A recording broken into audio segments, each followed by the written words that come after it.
Hello, this is James Tyree, staff reporter with the Oklahoman newspaper, and we are here today with Amanda Holloway, the newly elected president of the University of Oklahoma Student Association. Welcome to the Oklahoman. Amanda, first question I would like to ask you is, you come here from the Dallas area.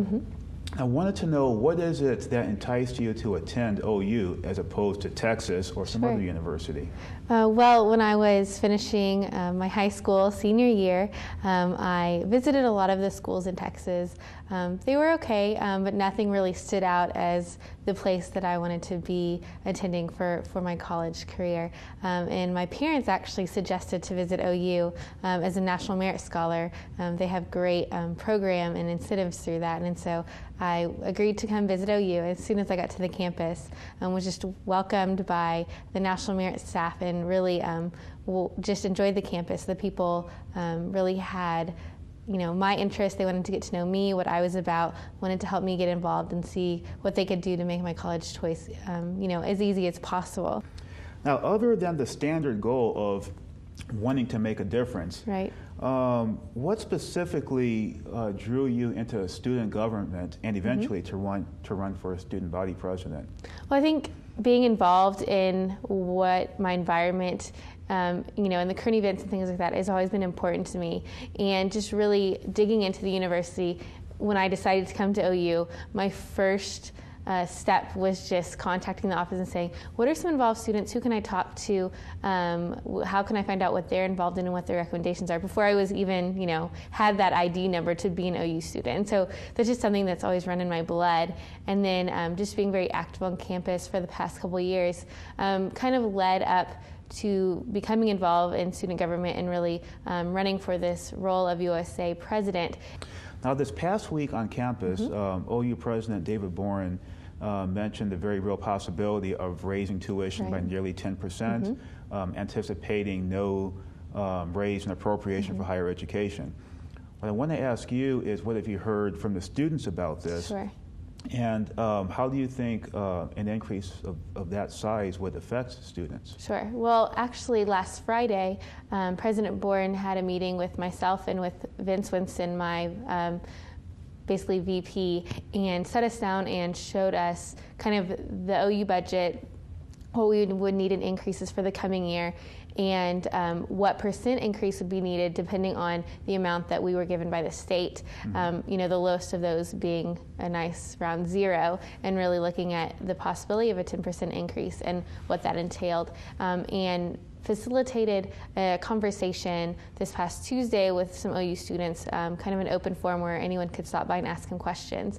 And I think what you hear from students is that they're not happy about having an increase, but as soon as they learn, here's why we would need the 10%, and here are the facts behind that and the budgeting behind that, and they see that understanding and gain that knowledge, they become more receptive to the fact of an increase occurring in 10%. Obviously, we'd like not to have any increase, would be ideal, but it's not always the reality of what's going to happen. And I think you see students having more interest in reaching out to the legislature instead of having an apathetic view towards what's going on around them, because you have so many college students who are wrapped up in their life and what's going on in that me generation, that when they start asking questions about tuition, they see there's bigger things out there that you have to go talk to other people, ask questions of why is this happening and how am I affected, and look at the background and look at the facts.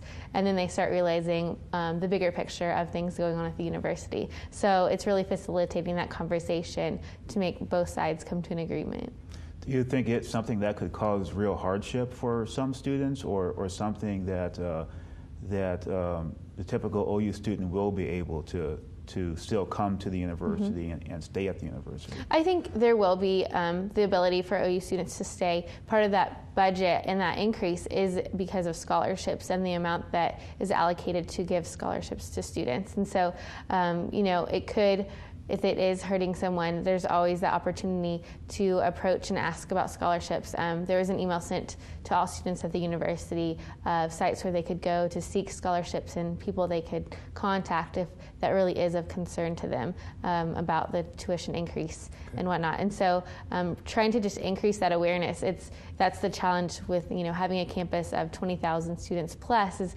how do you really communicate this information to every single one of them. Now, people around the state and even the country, they know about OU's academics, athletics, of course, museums, research facilities. You've been on campus for a while. Right. Tell us one aspect or perhaps location regarding the university that you think is really cool that most people don't know about. I think what a lot of people don't realize is just the beauty and the community of our campus. The layout really facilitates that. When you go and visit our campus and you see a north oval and a south oval, that facilitates students walking around that to get to any of their classes, whatever major they may be, and the community sense that goes with that. You hear numbers and figures, but you get to our campus and you really feel that smaller community feel and that ties of that Southern hospitality and the family orientation that you have on our campus. And it really takes visiting that campus to see the full scope of that feeling and that environment. And now let's get down to the nitty-gritty, shall we? Sure. OU Texas football game. Yes. In your opinion, if you had your way, would the game remain in the Cotton Bowl? Would it move to the new stadium in Arlington where the Dallas Cowboys will play? Or should it be played in Norman and Austin? I definitely think it should stay in the Dallas area. I think there's something special that students look forward to every year. It's kind of what we see as our fall break, a way that we can go and step outside of campus, what's going on campus, but also not have to go to Austin. It's a neutral ground that everyone can go to, and there's something special about that weekend where people can really just unite as OU, no matter what their affiliations are necessarily on campus, really come together as the OU body, facing UT and the University of Texas, and going to the game, and you see when you walk into that stadium, half of it is that crimson color and half is the burnt orange, and there's something special in the tradition of having it at the Cotton Bowl that I think students would be a little disappointed losing, which the new stadium that's being built in Arlington is going to be incredible, but I think there is something special in the history that you have at the Cotton Bowl with the event, and just going there, and students are just so tied to that. And there's people that plan, their trip to go to the game, a year right after the game's over. They already have their plans being made for the next year. And so I think there's just something special in that heritage and tradition of the event. Very good. And finally, has there been one person on campus, professor, administrator, whatever, who has been very key to your success since arriving at OU? That's a great question. I don't know if I could narrow it to one. I could probably give you a handful of names that I've really sought out. And I think that's one of the important things for students on campus, is to really be proactive and asking questions and going to different administrators and professors. But I don't know if I could narrow it down to one.